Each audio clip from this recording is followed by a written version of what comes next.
the window. The National Weather Service in Austin, San Antonio has issued a severe thunderstorm warning for Caldwell County, East Central Comal County, Northwestern Gonzales County, Guadalupe County, Southeastern Hays County until 8:30 p.m. Central Daylight Time. At 7:44 p.m. Central Daylight Time, a severe thunderstorm was located over Martindale, or near San Marcos, moving southeast at 30 miles per hour. This storm has a history of producing damaging straight-line winds, including power lines down in Kyle. Hazard, 60 miles per hour wind gusts and penny-size hail. Source, radar indicated.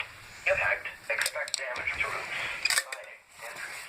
Locations impacted include New Braunfels, San Marcos City, Lockhart, Luling, Kyle, Martindale, Oland, Niederwald, Staples, Geronimo, Kingsbury, Palmetto, Sword, Fentress, McQueenie, Brownsboro, Belmont, Thompsonville, and Redwood. For your protection, move to an interior room on the lowest floor of a building.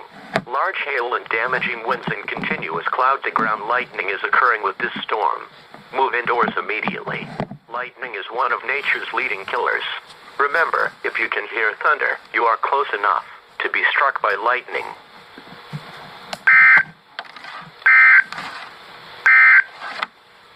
The National Weather Service in Austin, San Antonio has issued a severe thunderstorm warning for northeastern Uvalde County, west